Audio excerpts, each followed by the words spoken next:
ভূমধ্যসাগরের অবরিত নীল জলে এগিয়ে চলছে বিশাল এক বহর। না, এটা কোনো যুদ্ধ জাহাজ নয়, এটা মানবতার জাহাজ। পৃথিবীর নানা প্রান্ত থেকে আসা শত শত মানুষ, হাতে পতাকা, বুকে স্বপ্ন, লক্ষ্য একটাই, গাজা। কেউ সাংবাদিক, কেউ মানবাধিকার কর্মী, কেউ বা রাজনীতিবিদ। তাদের মধ্যে বাংলাদেশের আলোকচিত্রী শহীদুল আলম।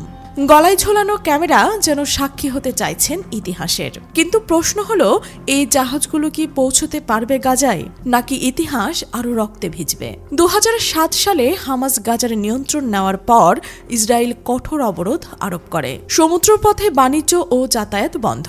20 লাখ মানুষ যেন এক খোলা কারাগারে আটকা। খাদ্য, ঔষধ, পুনর্নির্মাণ সামগ্রী প্রবাহ সীমিত। এই অমানবিক অবরোধের বিরুদ্ধেই জন্ম নেওয়া ফ্রিডম ফ্লোরিটা। উদ্দেশ্য একটাই, গাজা মানবিক সাহায্য পৌঁছে দেওয়া আর বিশ্বকে সত্য দেখানো। 2010 সালের 13 মে ভোরের আলো ফোটার আগেই ইসরায়েলি কমান্ডোরা হেলিকপ্টার ও স্পিডবোট নিয়ে আক্রমণ চালায় তুরস্কের জাহাজ এভি মাভি মারমারাতে। সংঘর্ষে নিহত হয় 9 জন। পরে হাসপাতালে আরও একজন যান। এই হামলায় কেঁপে ওঠে বিশ্ব। ইসরায়েল তুরস্ক সম্পর্ক ভেঙে যায়। আন্তর্জাতিক চাপে ইসরায়েল শেষ পর্যন্ত তুরস্ককে $2 মিলিয়ন ক্ষতিপূরণ দিতে বাধ্য হয়। তবু এখানে শেষ নয়, ফ্লোরিডার যাত্রা থামেনি, বরং নতুন অধ্যায় শুরু হলো। 2011 স্টে হিউম্যান নামের দ্বিতীয় ফ্লোরিডা যাত্রা করে, কিন্তু গ্রিস সরকারের চাপের মুখে বেশিরভাগ জাহাজ আটকে দেয়। কেবল একটি জাহাজ আন্তর্জাতিক জলসীমায় পৌঁছায়, সেটিও আটক হয়। 2015 মারিয়ান নামের জাহাজ গাজার কাছাকাছি আটক হয়। সঙ্গে থাকা চিকিৎসা সরঞ্জাম ও সোলার প্যানেল বাজেয়াপ্ত করা হয়। এরপর 2016 সালে নারী নেতৃত্বাধীন ফ্লোরিডা যাত্রা করে। গাজার উপকূল থেকে মাত্র 14 মাইল দূরে আটক হয়। এরপর আসে 2018, আবারও 2 জাহাজ আটক হয়। যাত্রীদের উপর টেজার গান ব্যবহার করা হয়। প্রতিবারই হামলা, আটক, নির্বাসন, কিন্তু থেমে যায়নি মানবতার এ বহর। এবার ইতিহাসের সবচেয়ে বড় বহর, গ্লোবাল সমুদ্র ফ্লোটিলা। 44টিরও বেশি জাহাজ, 500 প্রতিনিধি, 44 দেশ থেকে আগত মানুষ।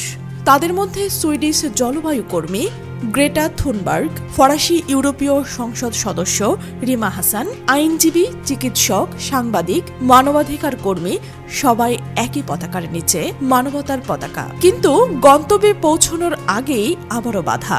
আন্তর্জাতিক জলসীমায় ইসরায়েলি নৌবাহিনী ব্যবহার করে জলকামান, রাসায়নিক স্প্রে। 44টি জাহাজের মধ্যে প্রায় সব কয়টি দখল করে আনে তারা। আটক করে 443 জন কর্মীকে।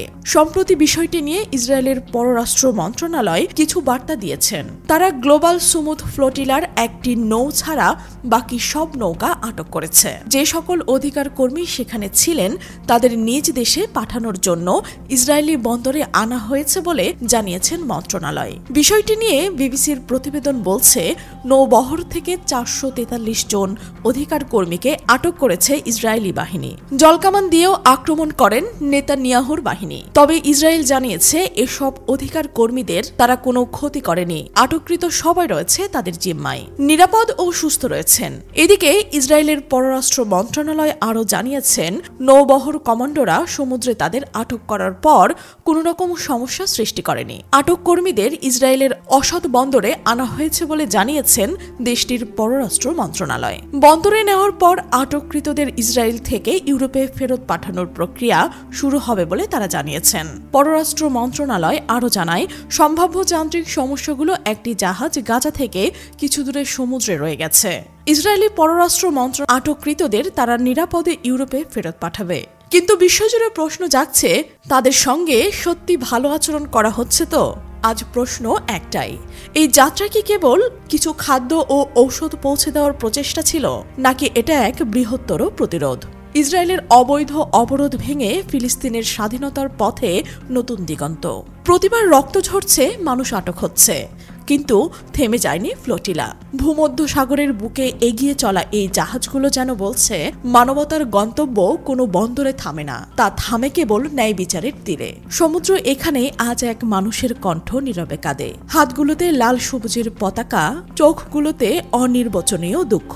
কেউ কাঁধে ক্যামেরা, কেউ কাঁধে ব্যান্ডেজ। প্রত্যেকের মুখে একই প্রশ্ন, আমরা কেন এসেছি?